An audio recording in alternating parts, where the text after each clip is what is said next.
pensez-vous de cette différence? Et dans le contexte qui est le nôtre, comment on peut en tirer profit? Surtout dans le contexte de la mondialisation qui caractérise également notre époque. Je préférerais vous écouter avant de poser ma deuxième question. Je ne suis pas d'accord avec vous que c'est géographique, la capacité de mieux planifier ou pas. Ce n'est pas une fatalité. La preuve aujourd'hui, c'est qu'il y a peut-être 15 ans, 20 ans ou 30 ans, on pensait qu'on ne pouvait pas avoir des dirigeants d'entreprise dans nos pays qui ne soient pas blancs. Mais de plus en plus, on constate que on en a. J'en suis un exemple et j'en vois tout plein. Ça ne doit pas être une excuse. Je crois que ça, c'est l'excuse parce que la planification, la discipline dans l'exécution, c'est aussi des sacrifices. C'est pas facile d'être ponctuel, c'est pas facile de rendre les rapports à temps, c'est pas facile d'avoir un mur droit parce qu'on a pris tous les instruments. Et donc la facilité, c'est de dire non, ça c'est une affaire des Blancs. Waneza Mindele, non. Je crois que la perfection n'est pas donnée à une seule culture. Nous tous, nous y aspirons. Nous aimons quand c'est bien fait, mais mettons-nous au travail et c'est possible.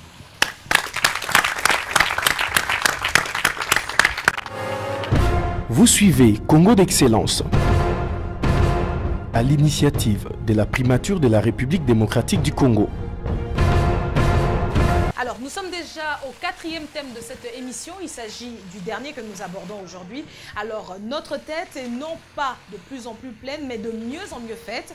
Et nous allons donc aborder le 4e thème, c'est celui du respect. Le respect des autres, le respect mutuel. Et bien sûr, c'est pour vous d'ailleurs une valeur centrale, sinon la première des valeurs, car elle implique de nombreux corollaires, Nathalie. Effectivement, selon vous, si je te respecte, je dois te dire la vérité. Si je te respecte, je ne peux pas venir en retard à un rendez-vous sans m'en excuser. Si je te respecte, je dois être juste et équitable envers toi. Etc., etc., avec le respect, tout y est en vérité. Effectivement, alors moi je voudrais quand même vous poser une question, peut-être un petit peu cliché, mais moi j'ai quand même pu le vérifier. On dit souvent que les gens de l'Est sont des gens très respectueux. Alors, est-ce que selon vous, c'est vrai ou pas? Vos parents sont de Bukavu. Est-ce que justement cette importance que vous donnez au respect, vous la tenez de là? Et comment, si c'est le cas, le généraliser à toute la nation? Merci beaucoup pour la question. Oui, non, je la tiens de mes parents certainement, mais je ne pense pas que c'est lié à l'Est ou à l'Ouest. Autant on peut trouver des personnes irrespectueuses à l'Est, à l'Ouest et partout. Donc vous dites que c'est faux, c'est un mythe. C'est un mythe. Vous avez été partout dans le pays. C'est un mythe. Vous ne trouvez pas que les gens sont... Non, pas particulièrement. Okay. Comme je dis, on en trouve d'aussi respectueux à l'Est qu'à l'Ouest. Et d'aussi respectueux, hein? Absolument. Mais pas seulement au Congo, mais un peu partout où j'ai circulé, on en trouve un peu partout. Donc oui, vous avez été effectivement partout. Alors, selon vous, justement, comment ça se cultive? Vous le tenez, donc, vous dites que ça vient de votre éducation. Voilà, expliquez-nous un petit peu, si c'est pas plus un coin, un autre. Non, je crois que, encore une fois, je reviens à l'empathie. Qui n'est pas content quand on le respecte? C'est la première question. Qui n'est pas content lorsque il a en face de lui quelqu'un qui le respecte? Et quand je parle du respect, je commence par le respect de soi-même. Il faut se respecter et éviter de se donner en spectacle négatif qui n'inspire pas les autres. Respecter l'autre. J'ai parlé de l'empathie. À partir du moment où je te respecte, je sais que je te fais plaisir comme j'aurais aimé qu'on me fasse plaisir en me respectant. Respecter la chose publique, respecter son pays, respecter les lois de son pays, les autorités de son pays, je pense que ça permet à quelqu'un d'aller de plus en plus loin. Être irrespectueux, être indiscipliné ne paye jamais. Je ne pense pas qu'on ait tant d'exemples que ça où l'indiscipline, le manque de respect a payé. Ça vous ferme les portes. Et bon, vous êtes cliché comme quelqu'un qui est invivable, quelqu'un qu'il faut éviter et ce n'est pas bon. Quand on avait parlé avec vous, vous nous aviez parlé d'un principe biblique corinthien. Hein. Là, c'était par rapport, comme vous disiez, à l'empathie. Voilà. Mais ce que vous venez de dire maintenant me fait penser au concept de karma chez les bouddhistes. Je ne suis pas bouddhiste, hein, j'en fais pas la promo. Mais où ils disent finalement le bien que vous allez faire, le respect donc, que vous allez donner aussi, peut vous revenir par répercussion. C'est faux. C'est faux que ces personnes-là qui sont en train de faire la promotion des antivaleurs fassent croire à tout le monde qu'on ne peut pas faire différemment. Ce n'est que ça la solution. Je ne crois pas. Bon, moi, je me fais l'avocat du diable. Si les gens sont honnêtes dans cette pièce, hein, je suis en route alors que je suis encore chez moi. Qui n'a jamais fait ça? Lève la main. Ou qui ne le fait pas d'habitude? Lève la main. Moi, je ne le fais pas. Levez la main, levez la main, levez la main. Mais Nathalie, en réalité, c'est possible d'être en retard. Mais la seule chose, si vous avez rendez-vous à 10h et que vous savez déjà à 9h45 ou à 9h30 que vous serez en retard, n'attendez pas 10h30 quand l'autre vous appelle pour vous dire que appelez-le avant.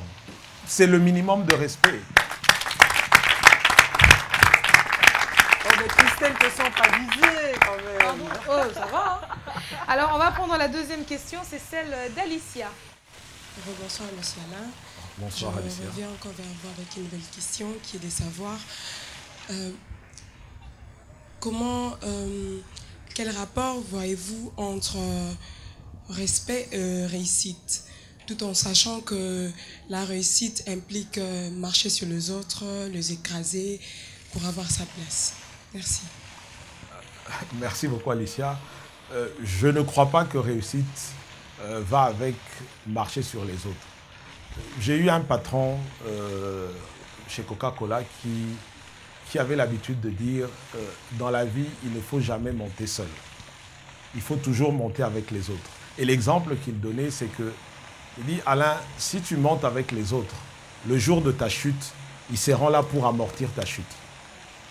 Mais si tu les as laissés trop bas, ben, tu vas te casser la gueule sérieusement. Et il dit, n'hésite jamais à avoir quelqu'un qui était en dessous de toi, qui va au-dessus. Parce que le jour de ta chute, c'est lui qui te tiendra par la chemise. Et je crois que c'est une fausse conception de penser qu'on doit être la seule bougie qui brille. Si on est la seule bougie qui brille, ben, la salle ne sera pas... Tu ne verras même pas assez. Mais si nous tous, nous sommes des bougies qui brillons, je crois qu'on va donner plus de lumière et on va changer ce pays. Je crois que je me suis fait l'avocat du diable beaucoup parce qu'il y a des réalités et on est là d'ailleurs parce qu'on veut faire évoluer les choses. Il y a des antivaleurs. Et franchement, ce soir, il y a beaucoup de choses à prendre. Il y a beaucoup de choses à apprendre. Ce n'est pas une fatalité, la situation dans laquelle nous sommes. Nous avons des exemples vivants qui sont là pour nous tirer en avant. Et j'invite vraiment les téléspectateurs à prendre très au sérieux tout ce qui est dit et à embrayer le pas, comme monsieur l'a dit, pour changer ce pays et vivre dans la prospérité et la paix. Alors nous arrivons malheureusement à la fin de cette émission. Et bien pour terminer, nous allons échanger avec vous sur un thème qui vous tient à cœur.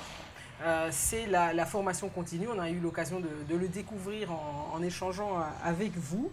Et à ce sujet, Christelle, il y avait un auteur, n'est-ce pas? Tout à fait. Alors, Monsieur Kacha, parlez-nous un peu plus de Stéphane Covey. Parce que, à ce que je sache, vous avez eu la chance de le rencontrer. Comment a-t-il impacté sur votre mental? Merci Christelle. J'ai commencé par lire un des bouquins très populaires que je recommande à tout le monde, à la jeunesse et à tout le monde, de Stephen Covey, Les 7 habitudes des personnes qui réussissent tout ce qu'elles entreprennent. C'était un cadeau de mon épouse et j'ai dévoré ce livre et j'y ai découvert un certain nombre de valeurs et de principes qui m'ont conforté dans ma manière d'agir. Et pendant que j'étais au Congo-Brazza, il y a eu l'opportunité d'aller à Bahreïn pour une formation qui était animée par Stephen Covey lui-même, où il parlait de la 8e habitude. Et la 8e habitude, pour lui, il a écrit les 7 habitudes, les 7 habitudes des personnes qui réussissent tout ce qu'elles entreprennent. Et la 8e habitude, il dit from effectiveness to greatness. Ça veut dire de la réussite à la grandeur. C'est une étape au-dessus. Et pendant ce workshop, quelque chose qui m'a marqué, c'est que il demande qu'on soit optimiste. Et quand je prends Churchill dit les pessimistes voient une difficulté dans toutes les opportunités. Et les optimistes, eux, ils voient une opportunité dans toutes les difficultés.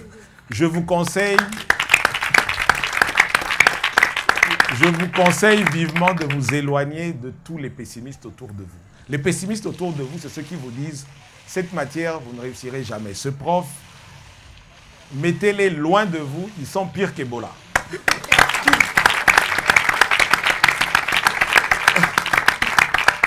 Entourez-vous au maximum de ceux qui sont optimistes, de ceux qui veulent qu'on aille de l'avant et ceux qui exploitent tout ce qui se présente à eux pour en faire quelque chose de positif. N'importe quel malheur, n'importe quelle difficulté peut devenir une réelle opportunité. Et donc, pendant cette formation, ça m'a permis de comprendre beaucoup de choses et de persévérer dans la voie qui était la mienne à ce moment-là. Je suis en train de parler d'il y a à peu près 9 ans et je vois où est-ce que j'en suis aujourd'hui. Alors justement, pour parler de formation continue, expliquez un petit peu aux jeunes, parce qu'il y en a qui sont diplômés ici, sûrement qui pensent avoir un travail, et pour eux, ils ont assez étudié. De partager un peu ce point de vue avec nous. J'aime souvent dire le diplôme. Le diplôme est une présomption de connaissance. Moi, j'ai fait la Polytechnique, mais des 17 ans de carrière, je ne sais pas quand est-ce que j'ai encore fait une intégrale. C'était nécessaire pour avoir le diplôme, mais après, c'est la vie en pratique. J'ai été ingénieur civil en formation, mais dans mon parcours, j'ai été directeur de vente avant de devenir directeur général. Je crois que c'est cette culture-là d'apprendre. Les occasions d'apprendre, ce n'est pas seulement être dans une salle et on est en train de projeter. Apprenez chaque jour dans la vie, de votre voisin, de vos lectures, des échanges. Faites de chaque moment de la vie un moment d'apprentissage. Ça, votre culture générale va grandir. Vous-même, vous serez encore plus polyvalent et ça vous permettra de mieux vous vendre un peu partout. Et je crois que lorsqu'on a un diplôme d'université, finalement, on peut faire pas mal de choses. Je ne pense pas qu'il y ait toujours... Il n'y a pas une école pour être directeur général, ça n'existe pas. Enfin, quelle est la formation que tu suis pour être directeur général? Ou pour être ministre? Ou pour être président? Ça n'existe pas. C'est le cumul des expériences, c'est qu'on apprend. Et on peut apprendre de partout et de tout le monde, même des plus petits que soi. Eh bien, puisque vous êtes passionné d'apprentissage et que vous avez exprimé la volonté de continuer d'apprendre, on a un petit cadeau pour vous. C'est un mélange de science, de philosophie, beaucoup d'humanisme. Voilà, en espérant que ça puisse encore vous apporter des idées nouvelles. Voici 2 livres d'un professeur qui était neurobiologiste à la base, mais un grand humaniste, un grand philosophe. Et j'espère que ce voyage vous plaira. Merci beaucoup d'enrichir ma bibliothèque. Et bien voilà, nous sommes à la fin de notre émission. Ce fut vraiment un plaisir de vous entendre, Monsieur Alain Kahacha. Et votre humanité reste pour moi le plus impressionnant dans votre parcours, au-delà de vos titres académiques et de vos prouesses professionnelles qui sont tout aussi intéressants. Tout à fait, nous vous remercions vraiment sincèrement d'avoir répondu à notre invitation et surtout d'avoir justement partagé avec le plus grand nombre quelques-uns des secrets et des clés de votre réussite et de vos succès. Ce fut un vrai plaisir. Nous vous remercions donc d'avoir contribué à notre humble tentative d'essayer d'élever tant que possible notre jeunesse. Et surtout, je voudrais savoir si, avant de clôturer, vous avez encore un dernier mot à adresser à la jeunesse. Oui, un dernier mot. Je crois que c'est possible. Aujourd'hui soit mieux qu'hier et moins bien que demain. Et cela passe par le travail, par la considération, par le respect mutuel, par beaucoup de générosité, par beaucoup de discipline de soi. Et finalement, tous ensemble, on est capable d'y arriver. Et donc, il faut croire en ça, il faut être optimiste. Je crois qu'on y arrivera tôt ou tard. Merci.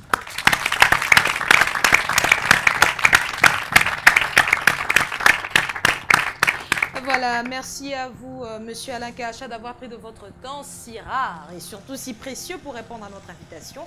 Merci de nous avoir aidés dans notre combat pour l'émergence d'une jeunesse productive et surtout d'un Congo florissant. Merci d'avoir partagé avec nous, nos intervenants, notre public et surtout nos chers téléspectateurs, votre riche expérience. Merci à vous, Monsieur Alain Kacha, et à bientôt, j'espère. Je remercie aussi nos intervenants. Merci de votre présence, de votre patience, et bien entendu, merci à notre cher public. À la prochaine.